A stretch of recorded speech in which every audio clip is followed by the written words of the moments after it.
Hi, everybody. For everyone in the States, I guess it's Happy Thanksgiving. It's another Thursday, and next weekend we have not this coming weekend, but the one next, we have a seminar. It's a one-day seminar. And just a reminder for everybody, I'd just like to say that there are a number of people who are not doing very well physically, and I would suggest that we ask for prayers for anyone who is ill or not doing very well physically or emotionally. I'd like to bring up Kareem's name. Most of you know that he's had some difficulties, and he would, both Mary Alice and him would really appreciate some wonderful prayers. Be kind.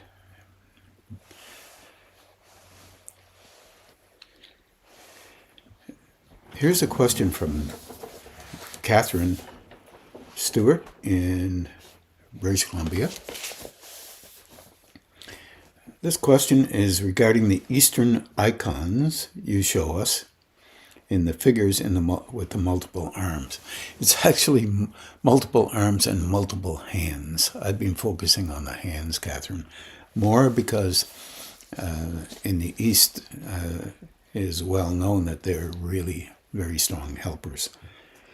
In the figures with the multiple arms, standing on the back of the incarnate dwarf-like or baby-like form that the icon is stepping on, if I understand you, the icon with the arms represents a universal energy form that is waiting to energetically move into and move through the incarnated form, through the chakras along the back of the immature baby-like form. Can you talk a little bit about this?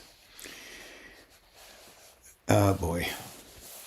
Realize that these systems are basically metaphorical. Metaphorical is a tremendously big word with a huge meaning. I think in our personality orientations, we often look at images, and then, as we have often talked about, then we talk about what we think they must mean. And in fact, normally we bring to bear on anything that we consider metaphorical our own relationship with life and what we think must be real or true about them. In this particular icon that you're talking about, and hopefully most of you can remember this particular icon. It's trying to show the less important personality form that we are about. All of us are that dwarf-like, baby-like icon at our very best. I'm going to stop and think about that one. No matter what you believe, that is a form. The implication is that personality form, without higher states, cannot function at its ultimate potential, because our idea about ultimate potentials is us, you and I, as we are, whatever it may be, getting to know everything and be right about everything and do everything exactly the way everything should be done. And of course, if you've been around this kind of thinking for a while, you realize that that may not be as real as we on these planes tend to think. But in the meantime, since we do think that way, and that's an honest thing, we will continue to think that way, and we will continue to think that we are the reason and the purposeful reason, and we're talking about an egocentric orientation here, meaning a personality type, all of us, are engaged in a way that we think we are, as we are, an individual who will attain a high state, and we'll be recognized, and we will be patted on the head and given tremendous, wonderful kudos by everyone around. This is a kind of unfortunate thing that we are caught up in. It's not as real as what we believe, but it's as real as what we would like it to be. So we are, in fact, related to this egotistical shape, I should say. And it's a form. It's an energetic form. Meaning this: our personality is a number of habitual ways of engaging with life. We make up images. We have no idea we're doing it most of the time. Others may be doing it, but not us. All kinds of things of that nature. And no one would ever know how we would be doing such a thing. And in our case, it just couldn't be true. Others, yes, probably.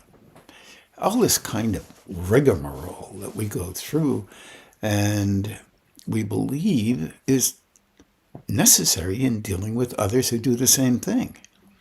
And apparently it is, to some degree. Certainly,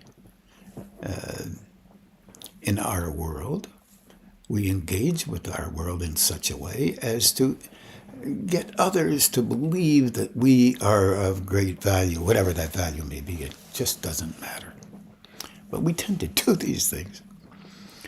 And in fact, that metaphorical engagement has a strong implication that personality, egotistical background, energetic form, will be affected as we grow by energy that doesn't find that kind of thinking, acting, emotional, reflexively expressing,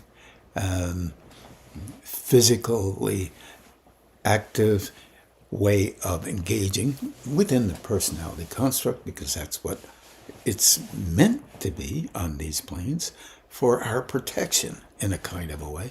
But not only that, so that others, and somehow,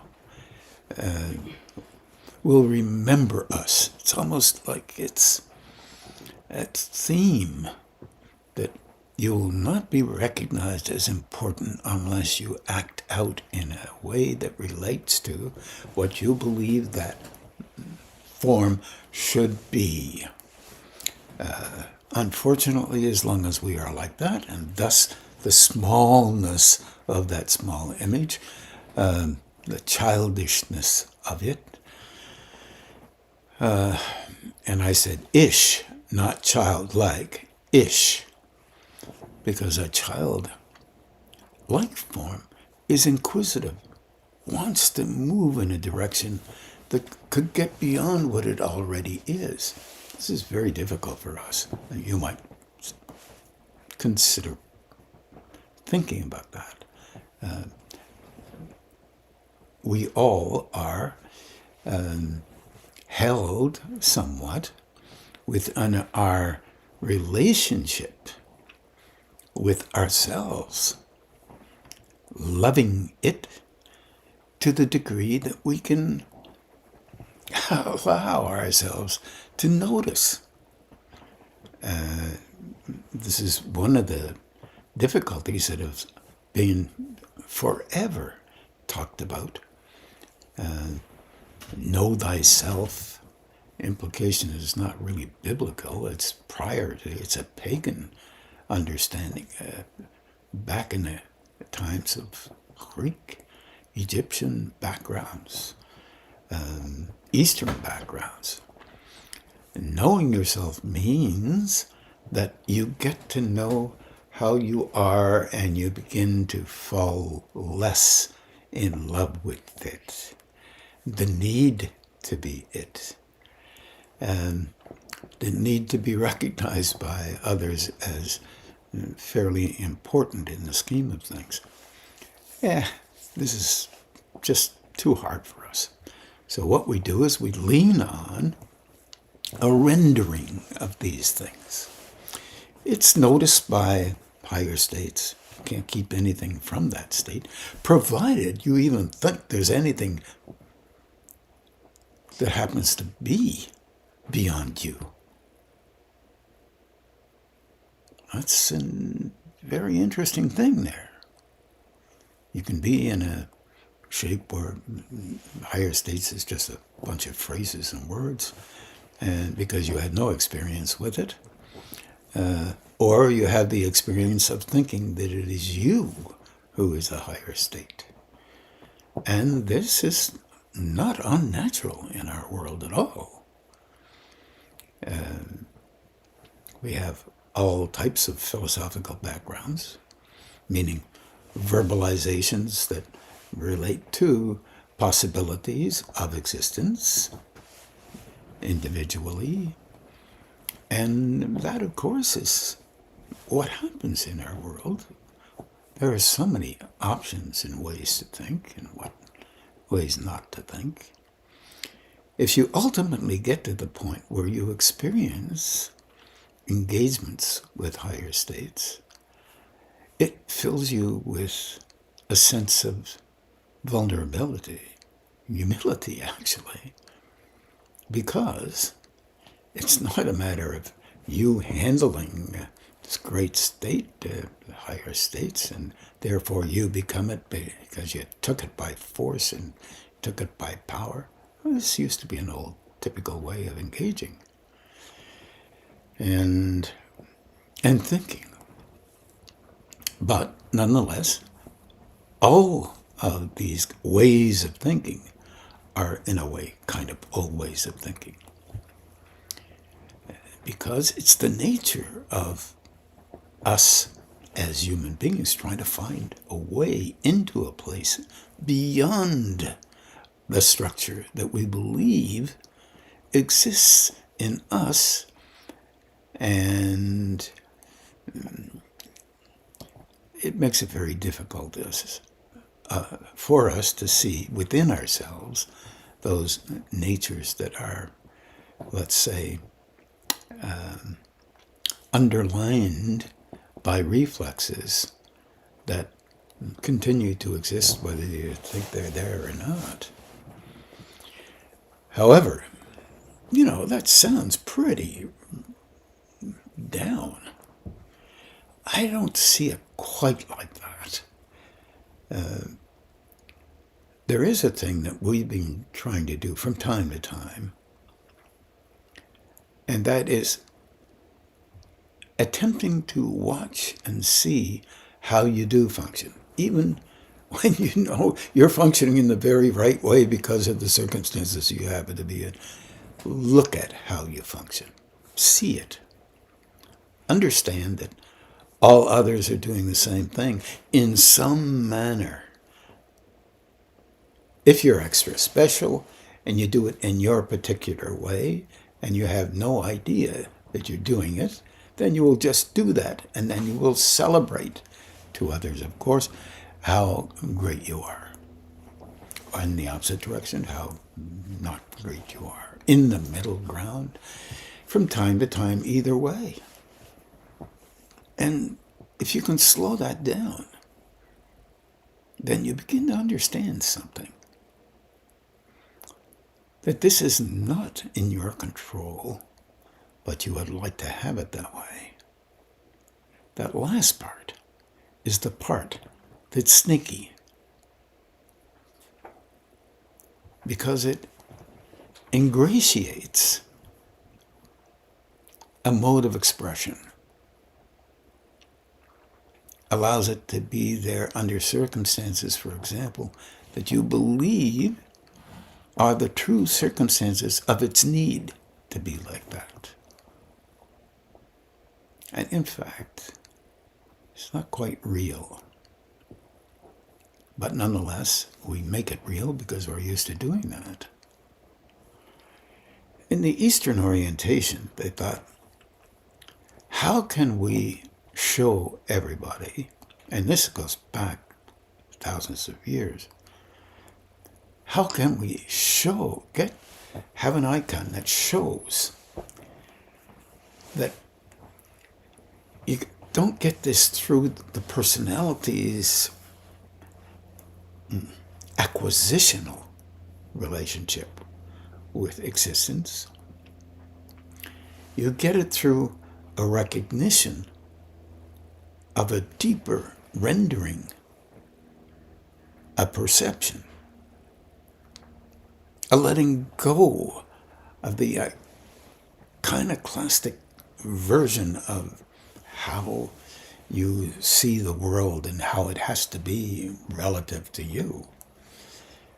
Yeah, it could be called opinions because it's not necessarily real, but it could be called a version that you need to have so that you can be important because you haven't, in a kind of way, been important in your life. This is a really complicated thing. So they thought, well, here's what we could do. Okay, we'll get this small image here. First of all, they were great believers in opening the hands. Arms, see, arms, then hands, right? Arms, then hands. Okay. Middle Eastern orientation in the Christian background, hands. Opening the hands. Far Eastern background, or Chinese, Buddhist, Hindu background, opening the hands. We could maybe take a trick or two from that possibility, but we want it quick, fast, so we go to here. If we can open our heads to the idea that we can be very, very capable and are to some degree, then we are that image. We are the great image, the one with all the hands. Well, yeah, but hands are only small things. Big head, big hands.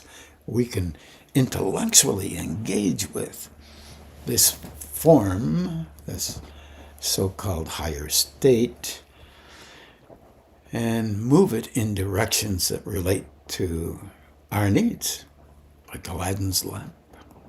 Let me rub it not 3 times, but 1,000 times. Yeah, well, okay. No sense making fun of ourselves too much, maybe just a little. But our relationship with our identical form, the one that we have in our heads, is the thing that sometimes holds us back. And those beings who constructed these icons as metaphors to give hints about what could be done, what could be helped. All these hands opening were numbers of levels of engagement with the material plane or with higher states, because these states are not separate from one another. You have a deep level of engagement of energy that you use to live life. I often call it love. You can call it energy, you can call it quantum energy, you can call it whatever you want. Quantum is just a word. But it means something, so you'll use whatever you use. Use it, and if it makes you feel good. It'll make you feel important if you have a special way of speaking about the same thing that other people are talking about. It's the way it works here on these planes. It's the nature of a personality's movement in the world, an energetic form that is constructed within and after the time of its birth. Because the initial focus of a form that can be engaged with a higher state, relative to a higher state, not the personality, is constructed through base constructs.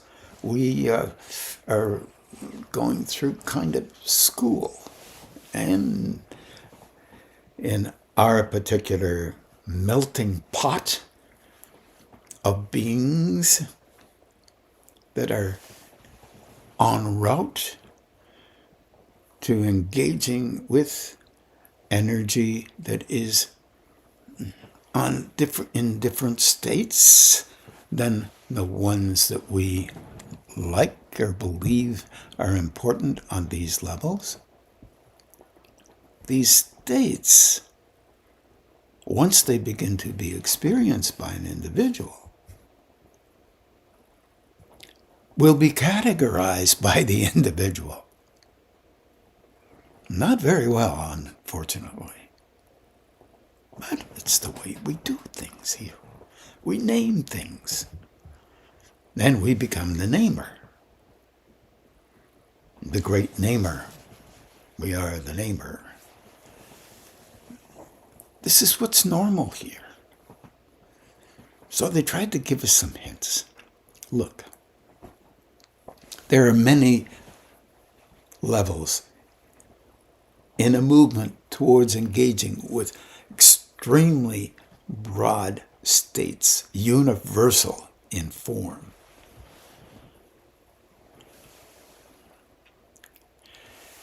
When you let go of the paraphernalia that you believe you need to have to survive, ultimately,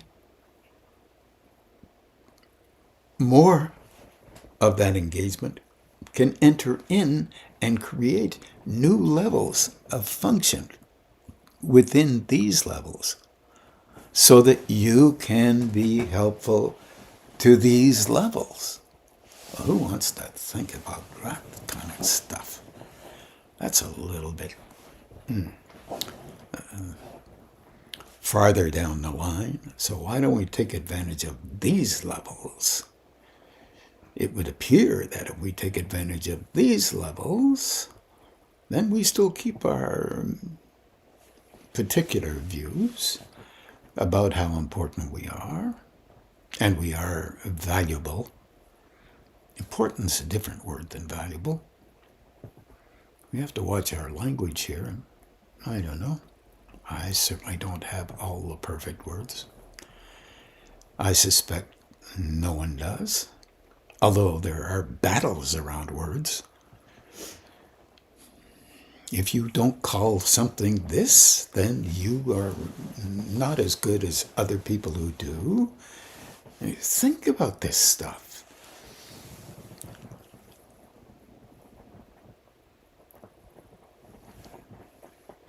There is a deep level of loving involved here that has been created by us.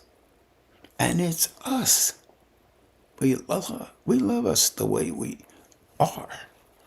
Nobody's going to tell us what not to do and not to be. That's a stumbling block.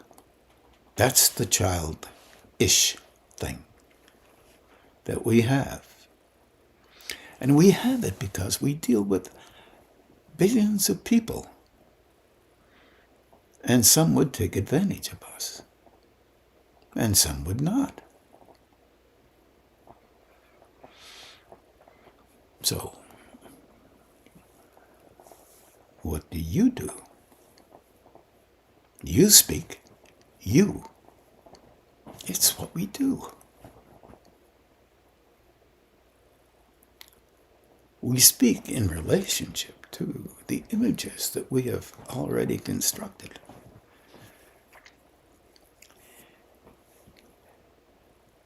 See the ones that you do, if you can. Don't raise them up or put them down. See them. That way you'll be creating an awareness that is different than what is already logged into you around you seeing only the one image that you believe is necessary to see to keep you validated as an individual. Wow. How can anybody do that perfectly? Because we don't have a perfect way. It takes thinking. It takes curiosity. It takes courage. It takes a willingness to not speak out about your special way of seeing yourself. This is very difficult. This is why these metaphorical images were created. That could be, there's a number of them that were feet stand. I know there's one Hindu one, Shiva, and another one was a Buddhist one that had many angles of engaging beyond the personality's typed style, individually considered. So it makes it complicated. So it's much better to have it simplified.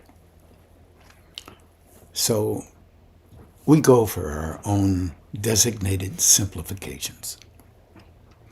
This is what I'm afraid we will tend to do all through our growing process.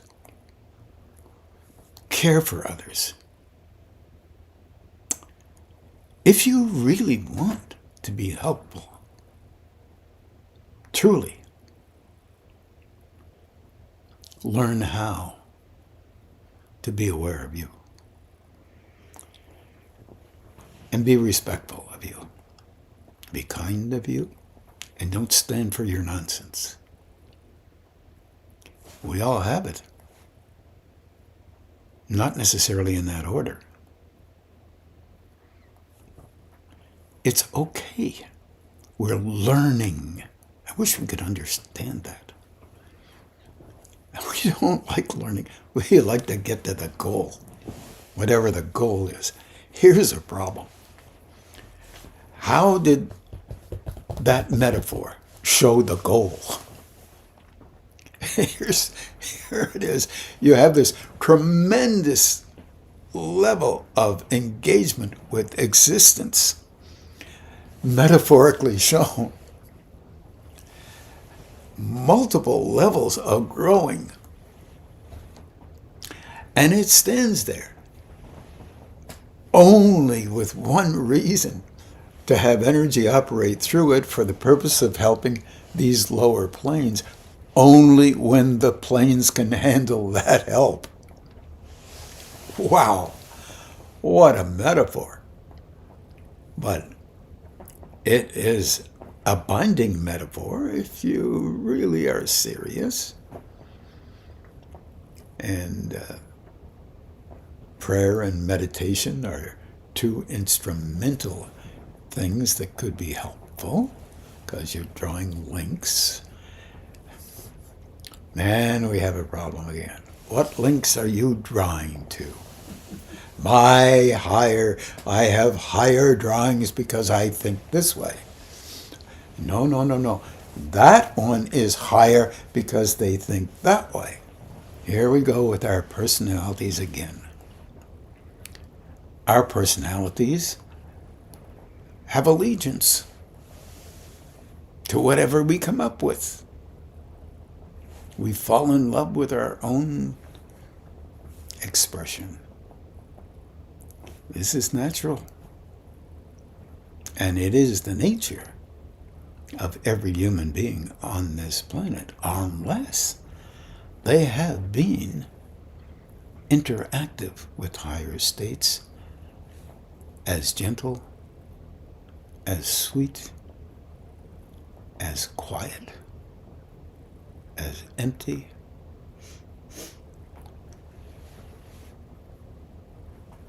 of expression by the personality.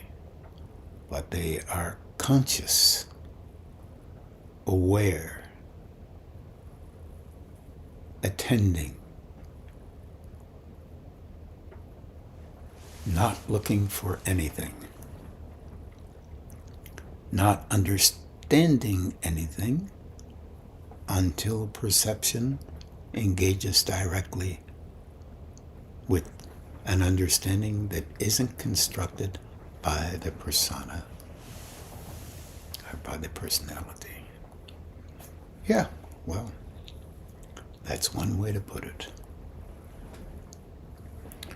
It's an engaging way for some, but not that engaging if you've not experienced that particular place. Or you think you have, but let me give you a little secret. If that higher state helps you to be able to handle it, you're okay. Otherwise, you get nervous and afraid because it's something out of the ordinary that you call ordinary, because it has no allegiance to the elevation or the depression of a form. It is just there and you become a part of it. You're lucky if it's a few minutes. You're lucky if it's a few seconds. You're enlightened if it's forever. Well, what do you do when you're enlightened? You do only what you did before. You walk around like nothing special. 'Cause otherwise you're pulled back into being childish again. Like that small little figure that is often looked at, almost from our point of view, as if no one, that's not us, we can't be like that. But we don't think about it. And maybe from time to time, it's a good idea we don't, because it would make us frustrated, lose heart, because we fall in love with an illusion. But what we fall in love with is that love that's not an illusion.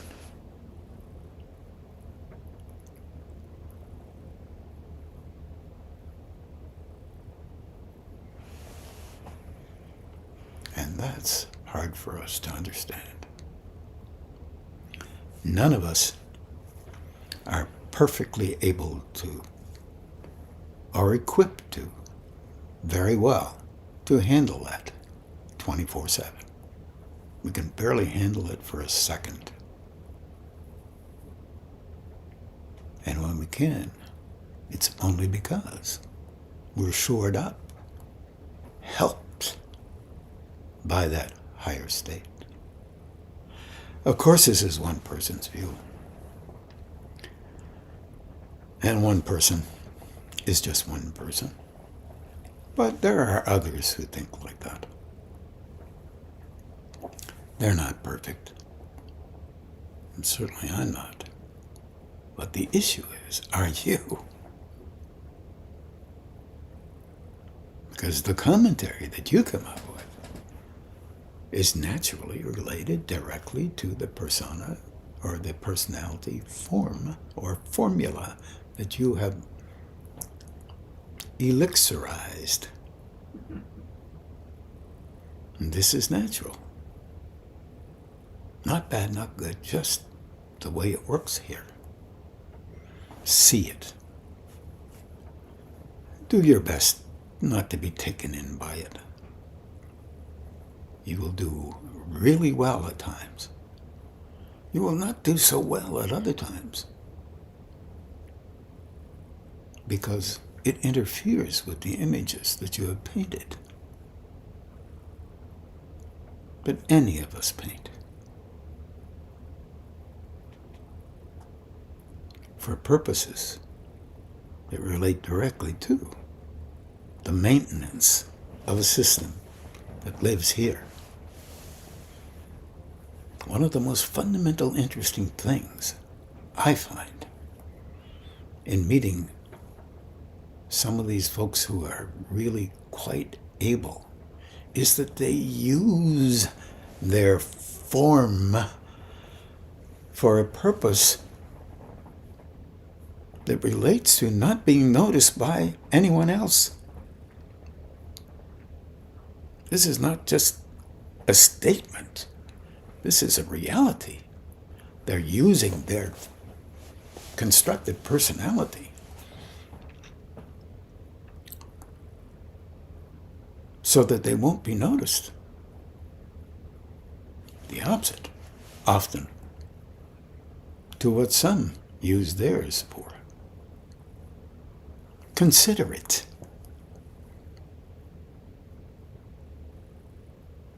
And here's the other thing. Just a thought. They would not think you were terrible because of it. They know what it's like here.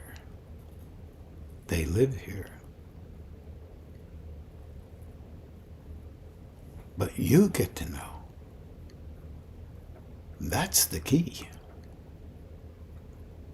But using that form, like we all do, stands in our way, because they know you as you are. What knows you? That flow that operates through you knows you. You just use it. It's a bit like, okay, go ahead, use it. Use the intensity, use the energy for a purpose that you believe is appropriate for you. And then finally get to know that that's what you do. Because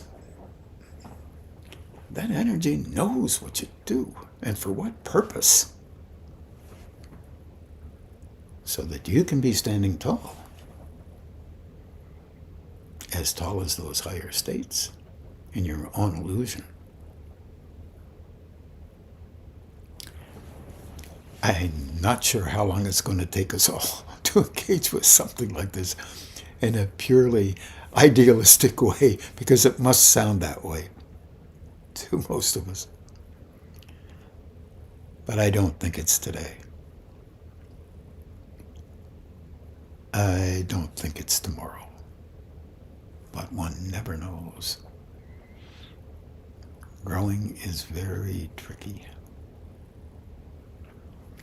And we will believe we've grown long before we have. And I'm talking about the final moment of growth, because it is also our nature to do so. A very interesting question, Catherine. A question that is,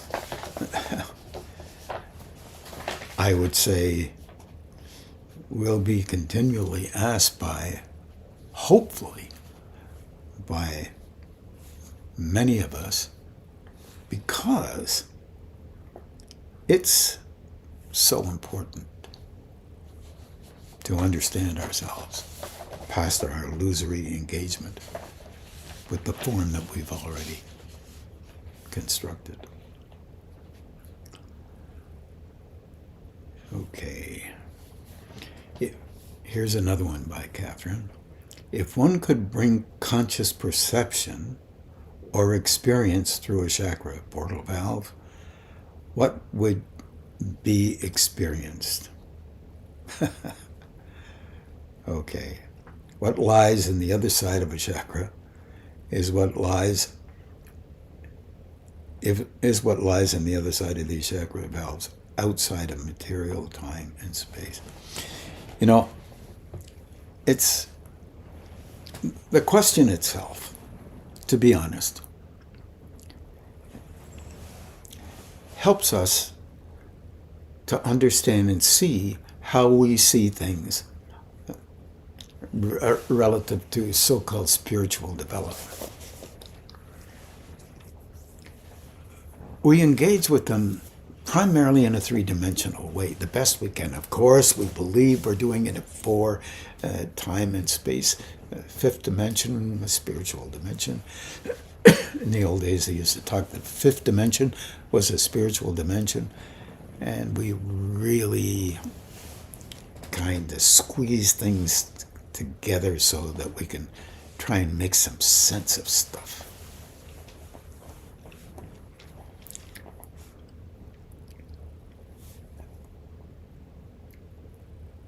One thing that seems to be true about these chakras is that they are more valve-like. And that means not quite, I often give an analogy of a tap. You turn the water on lightly, you turn it on really strong.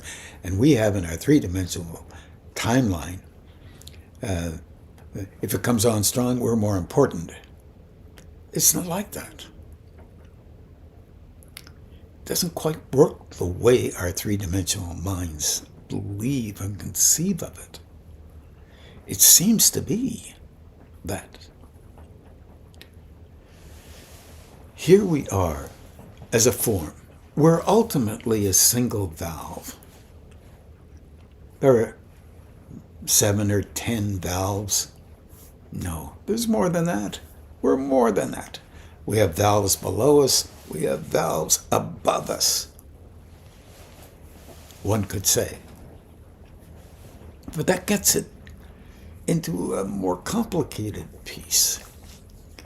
All of those valves above us or below us is harsher, more intense energy can operate through us with these lower valves and open our personality, our very physical valves. These are very material oriented in such a way as we're more intensely, materially focused. As the upper valves can even get close to opening, the valves within and around us on a physical, emotional, so-called mental level have to move into a place where the images that we construct are not as relevant or becoming less relevant. So there can be an opening into perceiving beyond a personality stylistic form. So how do we do that? Well, first of all, we have to honor, at least to some degree, the fact that we have barrelfuls, loads of information that has been constructed by us about these spiritual planes. Constructed by us with our personalities, with also experiencing, for some, levels of flow or energy that they can relate to their personalized backgrounds. Coming from the east, you would see things this way. Coming from the west, you see things this way. I'm from another area, we could see things that way. So we only relate to these things, and then you get more physics-oriented, and then this becomes, they're just particles of engagement. Yeah, they are. But those particles at that level, you can't perceive them. They're not minute molecules although that is an aspect of those energies. There flows of expression, awareness,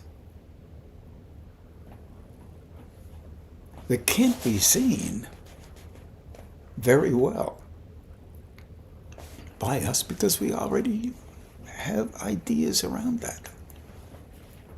Well, these ideas that we have around that are important to us because naming things and giving verbalized engagements with things helps us to be able to communicate with ourselves. This must be like that. That, I think, is more like this because that may be true. This is one version of an attempt to try and understand energy flowing. Well, our eyes are more dominant in this world. We need our ears too. There's breathing. We need these senses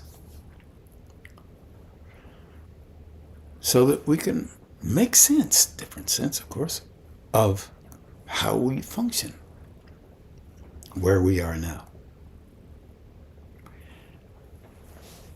I have talked about the fact that many of these able beings use a telepathic form of engagement. You cannot be telepathic unless you open to perceiving whatever it is beyond what you think it might be. We just talked about that a little bit before.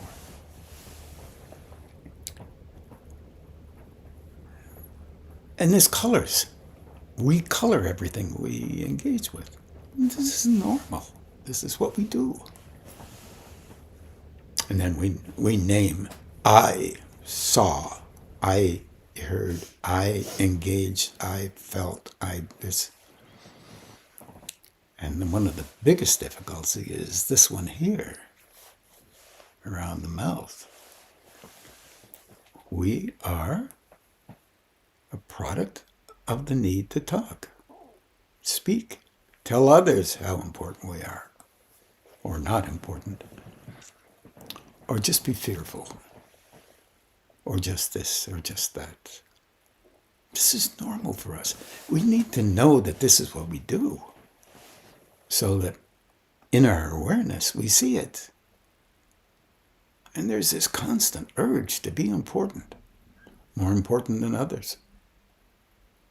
Fierce, because it's involved with our natures, so-called, to be in alignment, to be valued. We're young. We are valued, but that doesn't cut it. Just someone saying you're valued doesn't mean anything. Although it might. And if it does, then you need to have that spoken, because you don't already know you are. We all have this touch of vulnerability.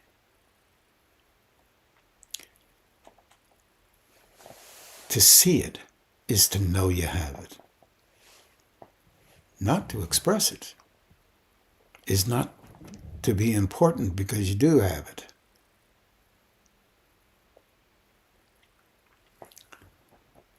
That level of importance is supposed to impress people. It just means that we are still youngish. We have to do that. Somehow. We're youthful. So whatever it is that flow is, it will be relative to the constructed system that you happen to inhabit through your own auspices.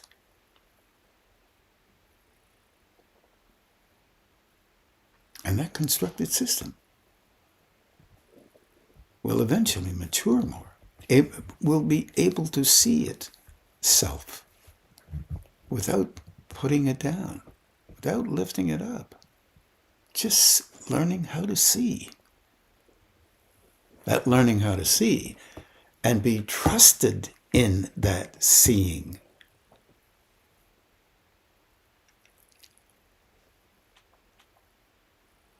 is one of the very, very important keys that is noted by higher states, so that a different level of function can begin to occur through a personality construct, a form. That's us, that's the form.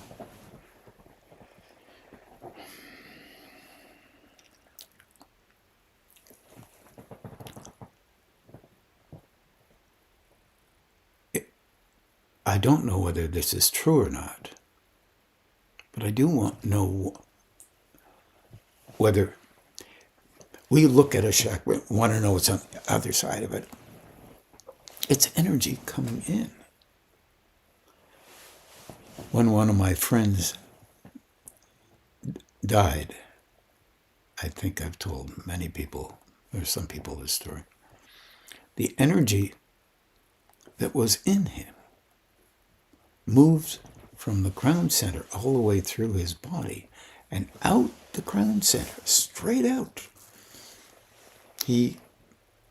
Since he still had a form in his mind, in his emotions, he, above his body that was lying there, he was there looking down on the body. I could never have seen that. Related only to Ron's imagination or illusion. But two other forms came, and their being there lifted up my ability to see, so that I could be aware that he was fine.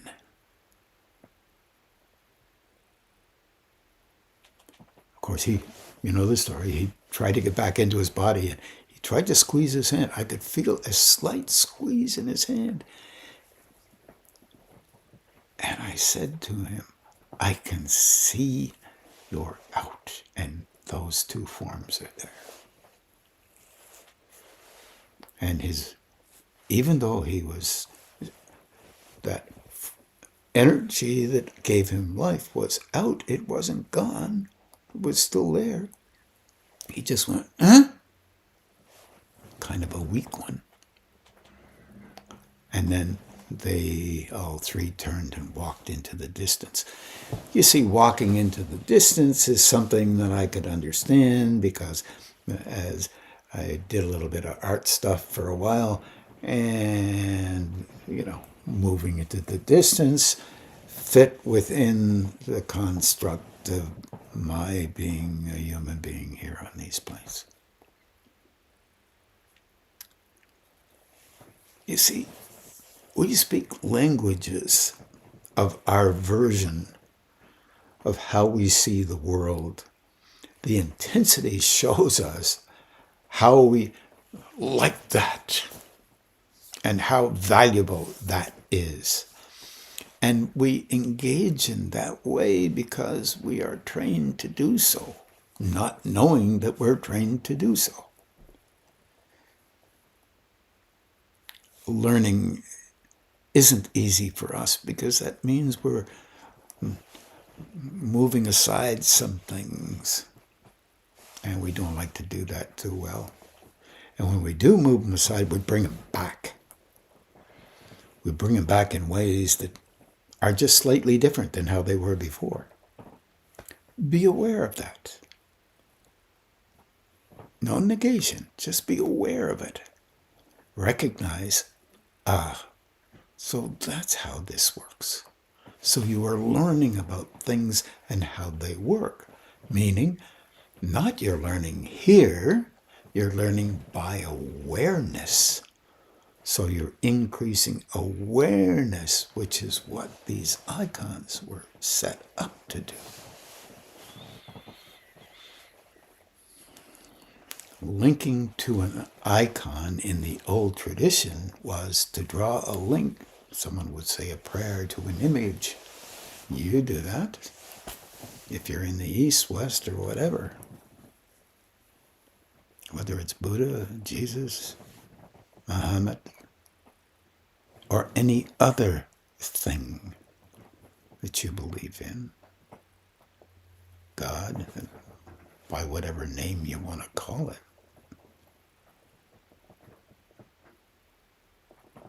The linking is a piece of letting go and showing your vulnerability.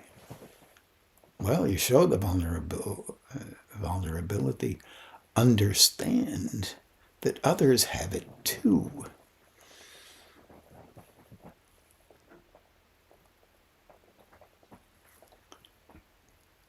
And be kind to them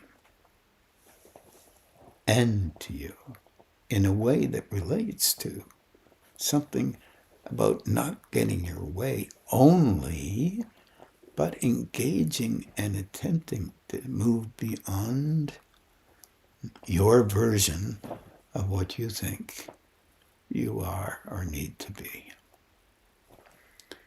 I think it's those two are quite interesting. Thank you, Catherine.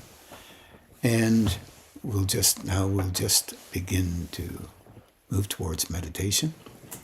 And we'll meditate roughly about an hour.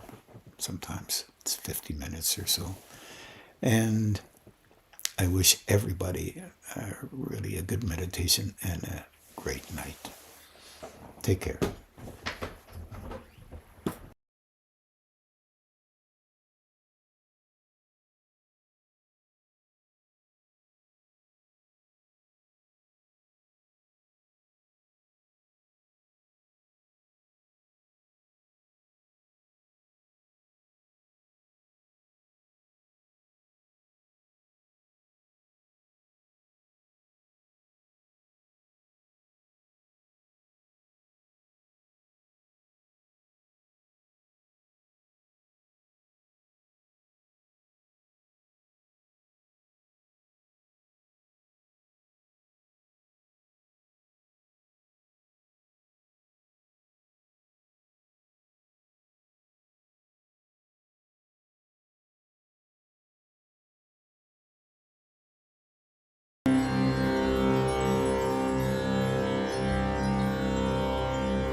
रत्नैः कल्पितमासनं हिमजलैः स्नानं च दिव्याम्बरम्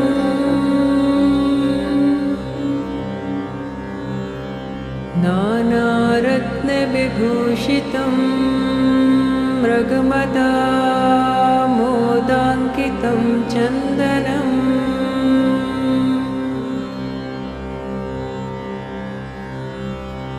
जातिचम्पकबिल्वपत्ररचितं पुष्पं च धूपं तथा दीपं देवदयानिधे पशुपते हृत्कल्पितं गृह्यताम्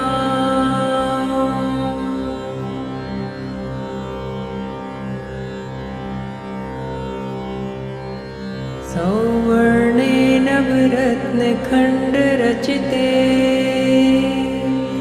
पात्रे घृतं पायसम् भक्ष्यं पञ्चविधं पयोदधियुतं रम्भाफलं पानकम्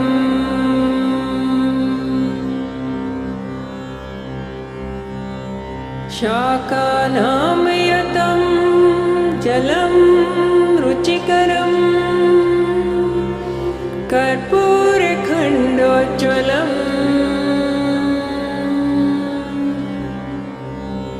ताम्बूलं मनसा मया विरचितं भक्त्या प्रभो स्वीकुरु।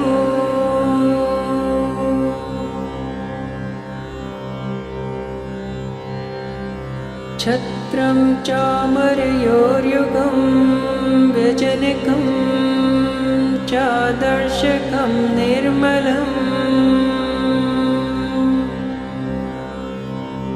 वीणा भैरिमृदङ्गकोहलकला गीतं च नृत्यं तथा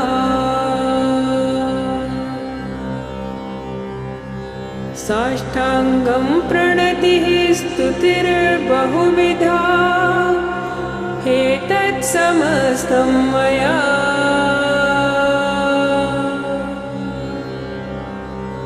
संकल्पेन समर्पितं तव विभो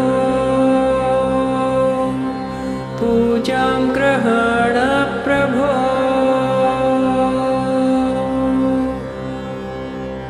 आत्मा त्वं गिरिजामते सहचराः प्राणाः शरीरं ग्रहम् पूजा ते विषयोपभोगरचना निद्रा समाधिस्थितिः सञ्चारः पतियोः प्रदक्षिणविधि स्तोत्राणि सर्वा गिरो यत् कर्म करोमि तत् अखिलम् शम्भो तवाराधनम्।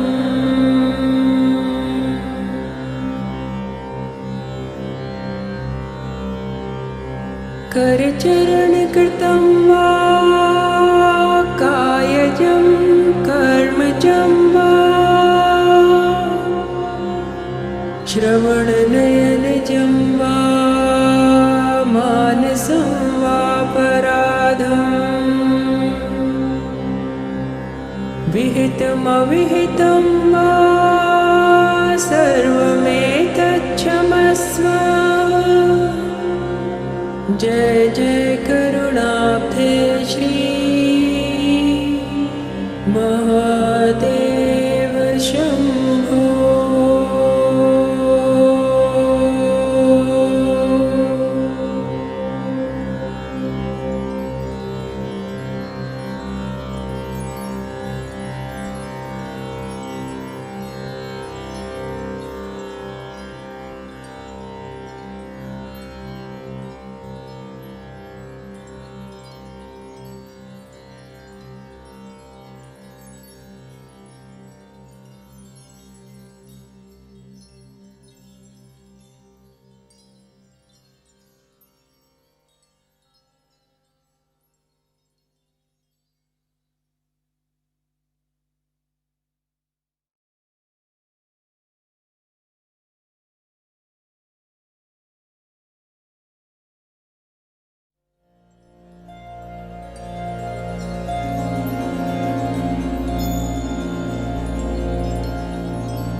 तातो न माता न बन्धुर्न दाता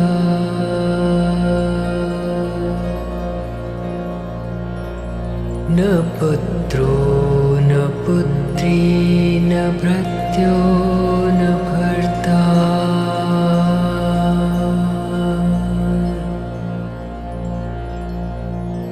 जाया न वेद्या न वृत्तिर्ममैव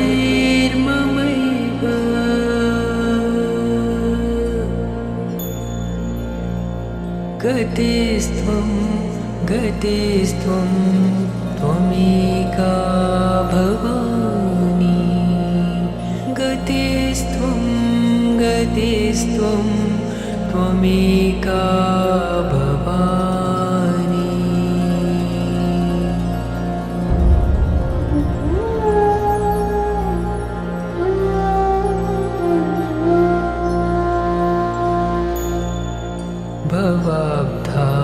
भवाब्धावपारे महादुःखभीरो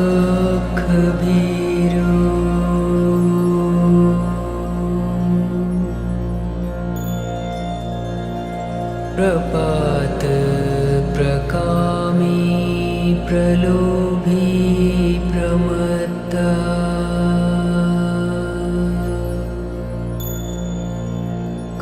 कुसंसार पाश प्रबद्ध सदाहं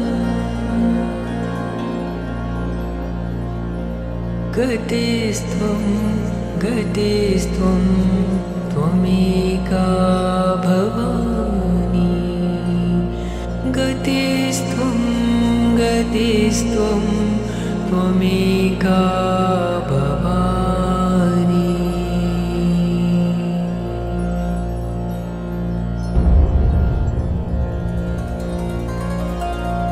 न जानामि दानं न च ध्यानयोगम्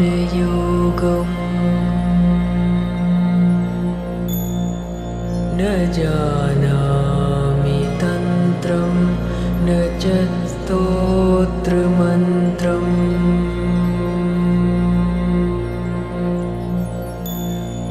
न जानामि पूजां न च न्यासयोगम्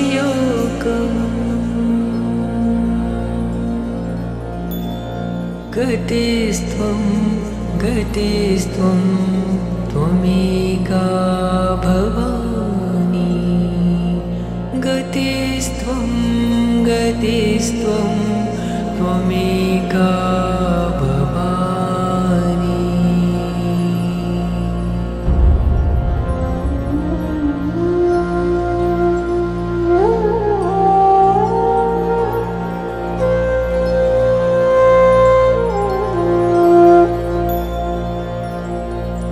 न जानामि पुण्यं न जानामि तीर्थम्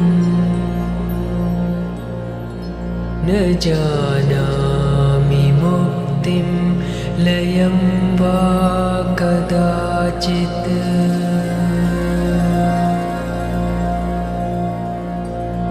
न जानामि भक्तिं व्रतं वापि माता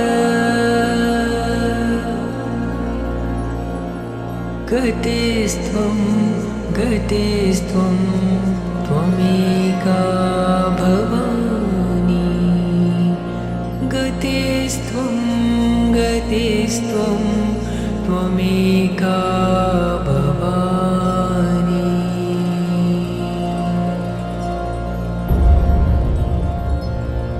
कुकर्मी कुसङ्गी कुबुद्धि कुदास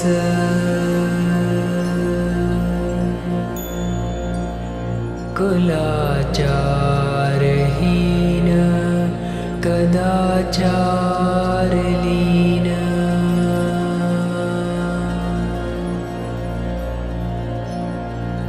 कुदृष्टि कुवाक्य प्रबन्ध सदाहम्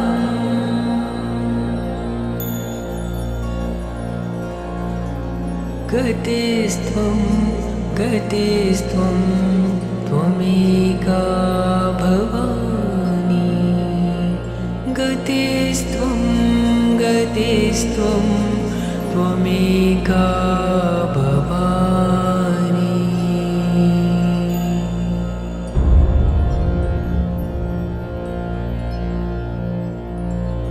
ब्रजेशं रमेशं महेशं सुरेशं दिनेशं निशीथेश्वरं वा कदाचित्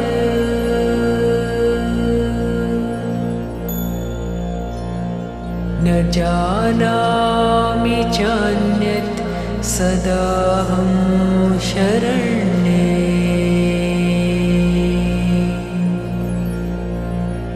गतिस्त्वं गतिस्त्वं त्वमेका भवानि गतिस्त्वं गतिस्त्वं त्वमेका भवानि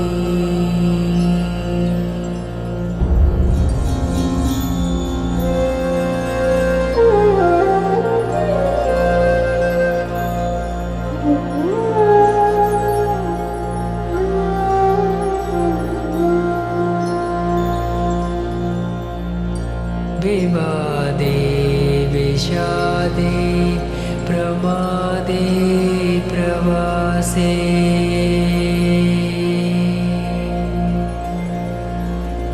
जले चानले पर्वते शत्रुमध्ये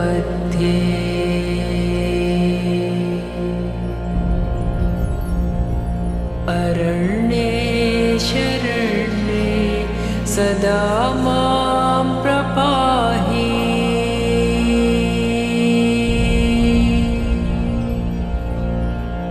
गतिस्त्वं गतिस्त्वं त्वमेका भवानि गतिस्त्वं गतिस्त्वं त्वमेका भवानि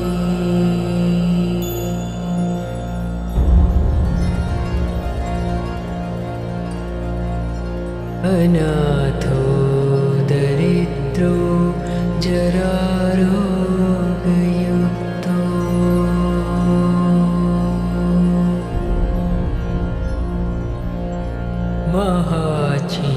महाक्षीणदीन सदा जाड्यवक्त्रा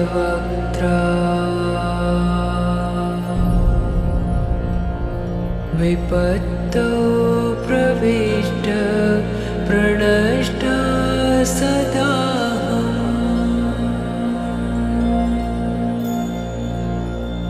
गतिस्त्वं गतिस्त्वं त्वमेका भवानि गतिस्त्वं गतिस्त्वं त्वमेका भवानि गतिस्त्वं गतिस्त्वं त्वमेका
शिवोऽहं शिवोऽहं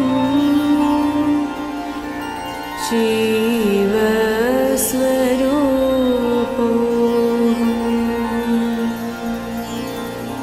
शिवोऽहं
मनोबुद्ध्यहङ्कार चित्तानि नाहं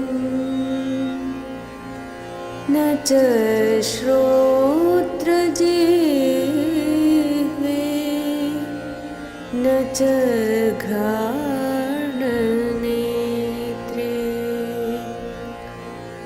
न च व्योमभूमिर्न तेजो न वायु चिदानन्दरूपः शिवोऽहं शिवोऽहं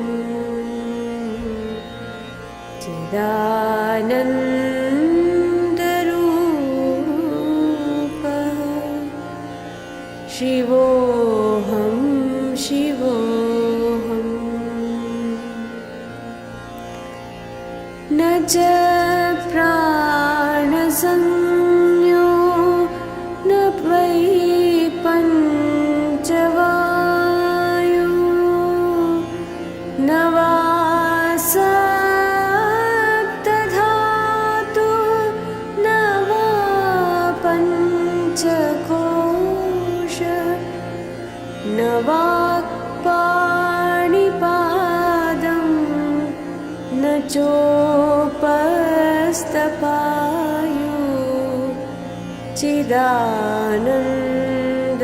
चिदानन्दरूपः शिवोऽहं शिवोऽहं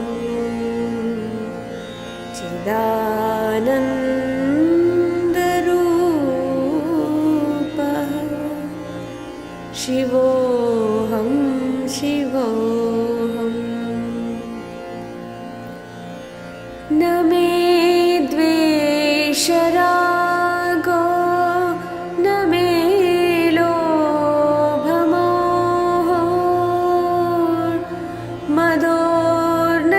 मदोर्नैव मे नैव मात्सर्यभावः न धर्मो न चार्थो न कामो न मोक्षः चिदानन्दरूपः शिवोऽहं शिवोऽहं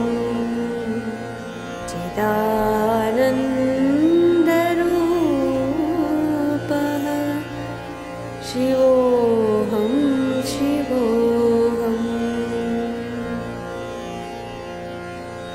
न पुण्यं न पापं न सौख्यं न दुःखं न मन्त्रो न तीर्थं न वेदा न यज्ञ अहं भोजनं नैव भोज्यं न भोक्ता चिदानन्दरूपः शिवोऽहं शिवोऽहं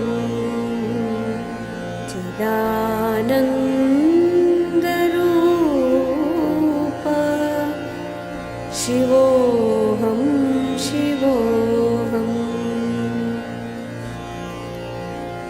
न मृत्युर्न शङ्का न मे जातिभेदः पिता नैव मे नैव माता न जन्म न बन्धो न मित्रं गुरुर्नैव शिष्यः चिदानन्दरूपः शिवोऽहं शिवोऽहं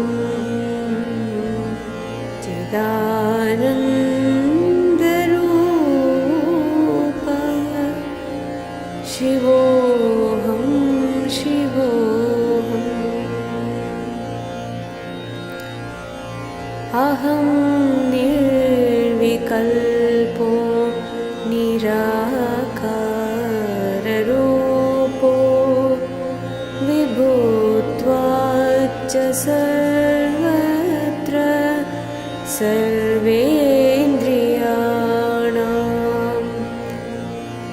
च सङ्गतं नैव मुक्तिर्न मेया चिदानन्दरूपः शिवोऽहं शिवोऽहं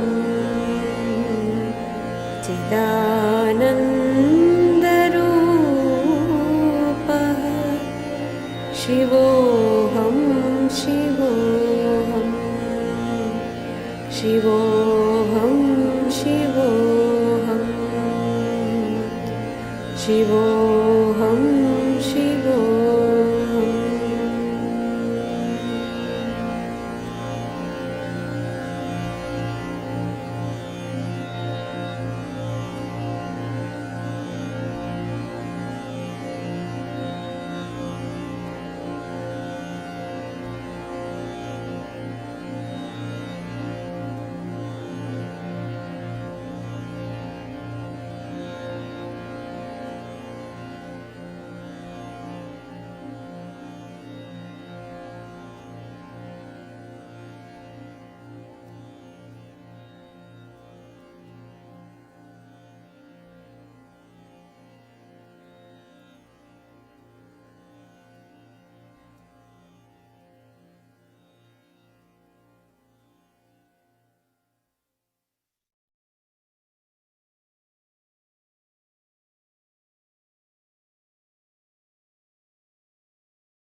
ब्रह्ममुरारिसुरार्चितलिङ्गम्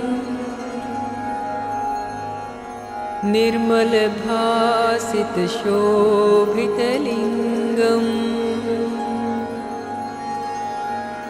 जन्मज दुःखविनाशकलिङ्गम्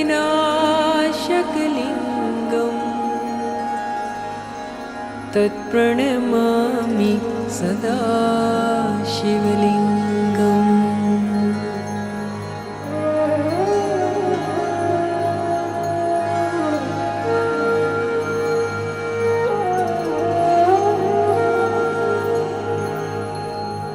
देवमुनि प्रवरार्चितलिङ्गम् कामदहन करुणाकरलिङ्गम्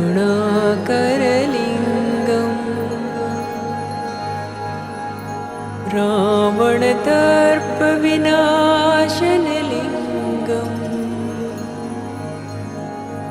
तत्प्रणमामि सदा शिवलिङ्गम्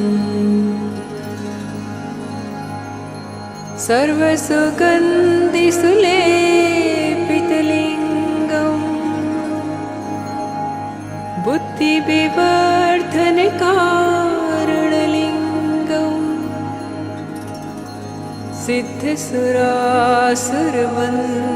सिद्धसुरासुरवन्दितलिङ्गम् तत्प्रणमामि सदा शिवलिङ्गम्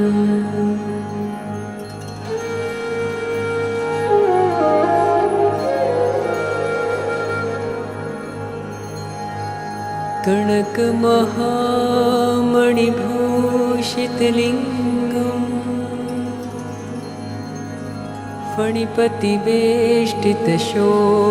फणिपतिवेष्टितशोभितलिङ्गम्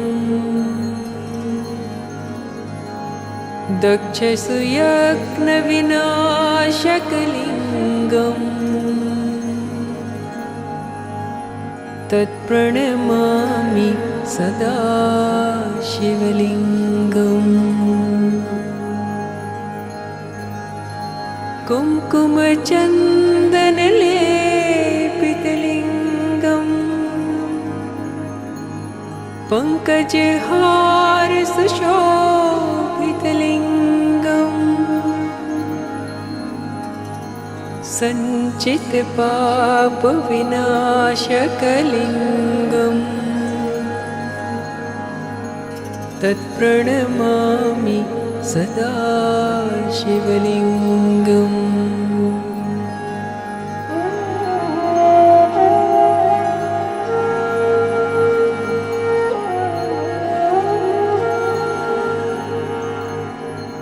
देवगणार्चितसेवितलिङ्गम् भावैर्भक्तिभिरेव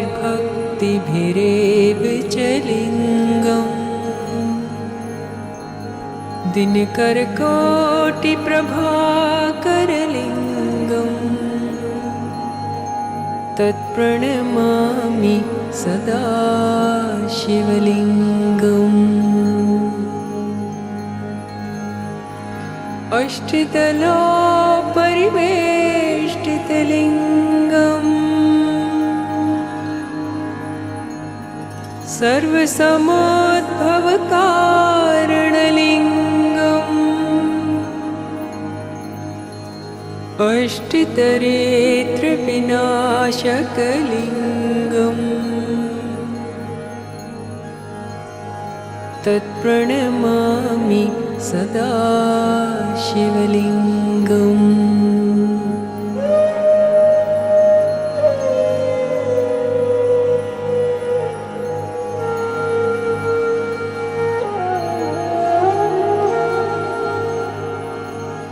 सुरगुरुसुरवरपूजितलिङ्गम्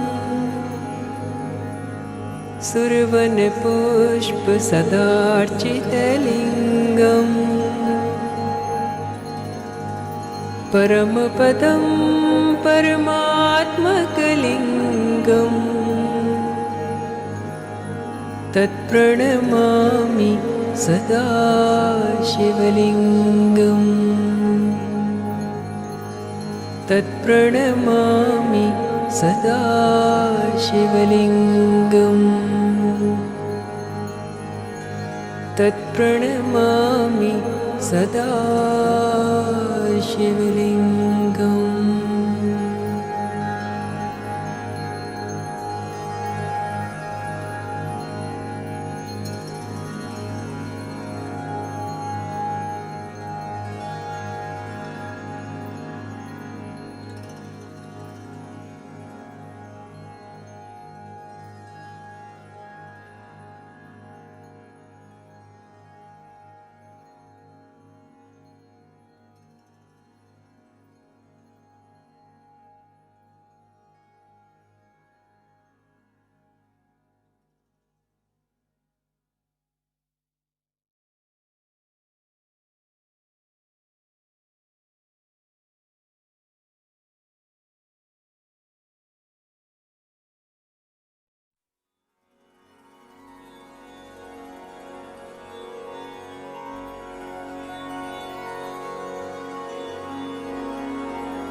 Now we'll just begin to do the balancing and the grounding, and have a good evening, everybody.